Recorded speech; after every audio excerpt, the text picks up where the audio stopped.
Hello, hi, I'm Gearlene Williams-Dortch of 7 Keys to a Prosperous Life. And today I have a special guest today. It's Dennis Pittman. Man, how you doing today? Oh, I'm doing so great. How are you doing? Oh, I'm doing fine. The title today is Let Your Money Make Money for You. You know, we already touched about, we have to pay in God first at 10%. We already said you need to have a will of some type at your end, so your family can be protected.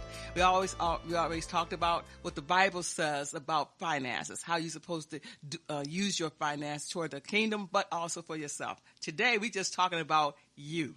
We're talking about money. We're talking about what we're supposed to do with our money. Now, we already say 10% go to God, but we also say we're starting out 10% for you. That means not paying nobody. We're not talking about groceries. We're not talking about bills. We're not talking about having fun. We're talking about making you wealthy. So let's start. Let's start out. Absolutely. And I love how you started it out because, of course, you always want to start out with the 10% for God. Right. Because he blessed you to get to the point where you were able to acquire these finances. So the way I set mine up is I do the 40-40-20 rule. Okay. So, of course, once you're making money, you got to pay that monster, that IRS. Right. They're taking their 40 right off the top. Right. Then if I can pay them 40, I'm going to pay myself 40. Okay. Inside of my 40, 10% of my 40 goes to God because he gave it to me. Right. So now with that 30%, I invest that. I invest that into something that's going to make me more. And that doesn't include leaving it in a bank anymore. Mm-hmm. Now you have to start purchasing real estate. You need to start investing in stocks. You have to find another avenue that's going to create or generate wealth. Right. Because everyone who's wealthy invests. Right. With the other 20%, you have to start paying off the bills that you have on a day-to-day. So if that 20% isn't enough for you to live on, now we have to start getting some more money. So now maybe you got to take on you might have to work 10 hours instead of 8 today. But until you can live off the 20%, you're not making enough. Right. You have to be dedicated for yourself. Absolutely. Like you dedicated to going to the job every day. Absolutely. And you pay your bills. You should be dedicated to yourself. And like I said, this money is not for play. This is for your future. Right. You know, your future, time go by so fast. You might be 20 today. Before you know it, though, here you are 40. And you ask yourself, how did time go by so fast? And then you have to save not one dime of the money. And you can afford to save for yourself, can't you? You have to. You have to. It's so important to plan. I tell, I have 4 daughters and a son. Mm-hmm. And it's so important to, even my 6-year-old, my son is 6, I make sure that he writes down his plans because you need to see what you're trying to carry out. You need to understand that I need to have this saved to accomplish this goal. Right. I need to take these steps to accomplish this goal. Right. And that's when you're more profitable as opposed to winging it. Right. And once you wing it, there's no plan. You're probably not investing anything at all. Right. And you're overspending on the things that you probably didn't need. Right. So it's very, very important to pour into yourself. And it's important to do it efficiently. Right. Starting early. I like that. Starting early. That's what I did when I was young. But I did it to myself. My parents always said, you better save for that dress if you want that particular dress, or that bike or whatever you need to do. You better put that money aside. And, they just was teaching me that money just don't grow on trees, that you can just buy it and it's not going to, it's going to come back. Money's always around, but money's not always around. Mm-hmm. And they was teaching us have a savings account at an early age. Even though the interest rate is terrible nowadays, that's better than nothing. Right. To start out for a kid, that's better than nothing. Starting a savings account for a child, but meanwhile, start teaching them like you doing. Write it down. If I want a bike, what does it take for me? How much washing dishes or cutting the grass is going to take? Not how much daddy going to give me an allowance. Right. What do I have to do to get to that money? And that's, you got to put in it for, you got to work for your money. Not think people going to give it to you all the time. And that's the problem nowadays. These young kids think people are supposed to just give it to them, and that's it. And then you have to work for it. I agree 100%. And you cherish something more when you earned it as opposed to when it was given to you. Right. So if you get that started early, it's something that sticks. Right. Everything that you're taught early sticks with you for a lifetime. Right. So once it's spoken into you and you actually live it, you follow the rules that were given to you. Right. It'll stick with you forever, and you'll be more accountable, you'll be more responsible, and you'll be more prosperous. Right. Now, there's jobs out there who has 401ks. I know when I was working, I was surprised the amount of people who didn't take it on. And the company was matching. And they didn't do it. And now they time to retire. They thought they were going to have all this money, but they didn't put in it for the 401k. Mm-hmm. You got to take advantage of opportunities out there. If a job said they're going to match your 401k, you have to. You go for it. You have to. If they say, okay, we got Fidelity's coming into the job today to talk to you about finances, you better be there. Learn something. They let you know because they would ask you what's your goals in life. What you plan on doing in the next 5 years or 10 years or 20 years? What you going to plan on doing when you retire? What age are you planning on retiring? See, that's what you need to talk to someone who's legitly is not IRS, Fidelity person. A person who knows about finances, because they will ask you questions that you had never thought of. Yeah, you're not even thinking about the things and possibilities. Right. And they ask you about your spending habits. They ask you all these questions. And when they was asking me when I was getting ready to retire, they was asking me all these questions. Okay, you have this much money. How much money do you think you're gonna need when you walk out the door every year? I said, I don't know. I really don't have any bills. Well, what bills do you have? How much are you paying? Are you planning on traveling? How much you plan on spending on your travel each year? They ask all these questions, and I didn't think about none of that. Mm-hmm. But I'm glad that I still invest my money into a place that would ask you questions like that. And once you put it on paper, you start to see, I waste a lot of money. Yes. I waste a lot of money. If I go get that cup of coffee for $5 every day. Right. Make your own coffee. Yeah. Nothing against Starbucks, but make your own coffee. You can fix it up just like they do. It's way cheaper. Right. You better go get that $30 coffee maker and make your own coffee. Right. Because you're spending $150 to $200 a month to get the day started. Right. Just think about lunch. How much you go to a restaurant every single day for lunch and you spend $10. That was my Achilles heel. Oh, the eating out. Oh. Yes. And I would look up, and I could easily spend $1,000 a month eating out. Easy. And it's did you really spend $1,000 on food? But like I said, we talked about that before. Sometimes we talk about credit cards and all that, right? And we tell ourselves don't use the debit card because the debit card is just like, hey, I'm going to go buy that debit card. Mm-hmm. I'm going to go get this debit card. And before you know it, you don't even know how much you spend that day. You don't have no accountability of what you spend because you don't even think anymore. The debit card is out. But like you and I was speaking, I don't use debit cards half the time anymore. Right. I put it on one credit card. Yep. So I will see exactly how much it is. And then when I charge it, and that say if I charge something that morning, by that night, that is paid off. But because I'm accountable for it, because I'm looking to say, okay, what did I spend today? And then I really need that, and that's ask myself that too. Did I really need that? Right. Once you see it right there and how much it is, I spent $200. Did I really need to pay that $200? Right. I had a shoe problem. I never even leave the house. The only time I leave is when me and my kids have something to do. And I looked in the closet and I have 200 pair of shoes, and I'm like, why? I have 2 feet. This is great. Right. This is such a waste. Right. I used to do that with clothes. Yeah. See, and it's such a waste, and I have so many kids to put through school, and I have so many people that I'm trying to teach that this is the way that you use money. Right. And that money is a tool, but then at the same time while I'm telling you this, I'm using it wrong. Right. So you really have to pay attention to the way that your actions affect others, because I'm showing you that this is okay, but you don't see that I can actually afford, like this was in my plan, Right. but it's still a bad plan sometimes. So sometimes you have to revise it. And that's why I like to run stuff past you.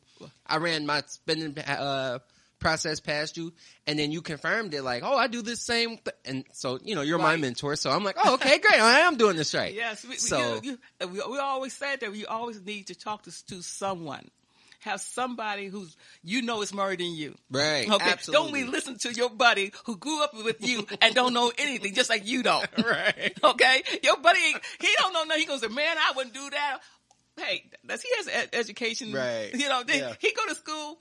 Do he have that same car you had or your house that you bought? You smarter than your buddy trying to ask him for advice. Right, Yeah, no, don't talk to him. Don't That's not who you want to talk to. Right.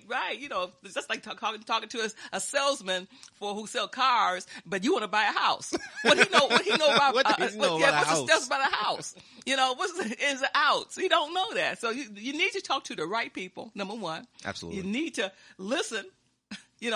Ask yourself before you buy anything. Ask yourself, do I really need? Is this a have to or a want to? Right. Right. That's huge.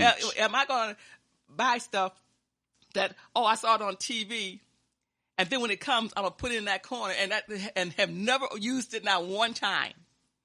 That's huge. That's huge. And then you think about how much money you spent on that, and adds up. It's just like a smoker. Do they really know how much they really spend on cigarettes? That's a horrible habit to have. Right, because it's a habit, and they have to have it. And meanwhile, the taxes, the government saying, okay, this is a sin tax, they call it. I've never smoked. I think like a pack of cigarettes is like $8 if I'm not mistaken. But though. think about like $8. If it say $8 a week, or $8 a day. Right. Because some people really smoke. Yeah. Oh, I know some. I definitely know some chain smokers. Right. Because they get nervous, they get angry. The first thing, that cigarette is going really fast. Just like chocolate, like candy, like right. me. I was a candy guy.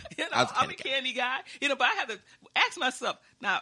I'm hurting myself eating all this candy. Even though I love candy, and I love sweets. Period. If you get candy, sweets, but the candy, do I really need this? Right. Or do I really want it?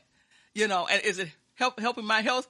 Because I see I can't get any pants anymore, so it's not really helping me. Right. And some things you can cut back on. Nobody tell you not to have fun anymore, but just think about what you do, every day. And like I say, years ago, I had my little book with me anyway. Okay, I write down every time I buy something, and I start looking at my pattern, because I didn't know my own pattern till I started looking and said, did I do that, really? Right. That's silly. And you're buying the same bad items. Right. Usually in the same order. Right. If a person in the store know your name, you go there too much. Okay. I tell my husband that every time we go to a restaurant, oh, hi, Johnny. Hi, Gearlene. We've been there too much, Johnny. Mm-hmm. Okay. They know you too much. You want this today? They know what you want. you eat. Right. Oh, you're not drinking Sprite today. Right. Oh, you're changing up. You've been there too much. But it's just amazing that what we do. We talked about saving money. IRAs, we talked about that. Really, CDs. People need to get in CDs. I know that years ago they push it a lot, but still, you need to get in. Right, it. You're still saving. The interest rate fell a lot, but you're still saving. Right. And we say go to a professional financial planner. To help you out, to know what you'd invest. Right. Guard yourself for losses. Now it's ups and downs in investing. So make sure you know that. Don't say I'm gonna put all my money in this. Don't ever put your money in one spot ever. A lot of people use a mutual fund. Mutual funds are a sum of different stocks where you're putting your money in. So some things might be up, some things might be down. Right. And it usually balances out. Right. And most good mutual funds, you'll see about a 6 to 8% return on your money per year. And that's very solid. Right. You're putting a decent amount of money in there. Right. And you're getting 6 to 8% on it. That's really good. That's very, very good. Right. And it's a lot more than a bank or a CD can offer now. Yes, right. So that's another key to wealth. It definitely is. I was looking at something years ago. I'm going to read this. I was looking at this. There's a rule that everyone should know. They say it's called the rule of 72. Have you ever heard of that one? I haven't. And the rule determines how long it would take someone to double his or her money. Mm-hmm. For example, say if you invest $100 at 3% interest, to determine how long it would take to double the money, just divide 72 by 3, which will equals the years. It would take maybe 24 years to double your money. It would take 24 years to double your money. That's $200. That's a long time. Right. You know, so you got to be a smart person where your money's going. Right. You know, we don't want that fast and quick money either, though. Okay. Right. Yeah. No. There is no such thing as fast and quick. Because as fast as you gain it, the faster it'll go. Right. And you always got to remember, IRS hands is always out. Absolutely. They're coming. So when you take money out your 401k or a CD early, you won't get it by IRS. Oh yeah. And you're getting penalized. Right. Heavy. So they took almost half of your money that you've been saving because you took it out early. So you got to be careful of what you do with your money and who you invest in. Another thing, somebody come with a business idea, and they don't have anything to show for their business idea. Walk away. Right, absolutely. Because every time you come in some money, there's always somebody going to come to you. Man, I got an idea. I've been wanting to do it. But he don't have a plan whatsoever. None. Right. I've had so many people come to me with a business proposition with no business plan. No. Right. I need you to get this on paper. Yes. You should have some kind of financial backing already before you come see me. Right. And you should have collateral that you're willing to lose something important to you before you even offer it to somebody else. Well, they want you to lose your money. Yeah, no, I don't want to lose. That's why they want you to invest in it. So when someone brings something to you, an opportunity, they should have already put the work in. The last thing that they need is the financial backing. Yes. And they should have their own financial upfront to show you, like, hey, they're investing in themselves. I was looking for 10,000 additional dollars. I've already put up 35,000 going into. Then it's like, oh, okay, you put up a substantial amount of money. Right. I'll look into this now. But if you just got a piece of paper and a dream, hey, that's your nightmare. That's your nightmare, okay?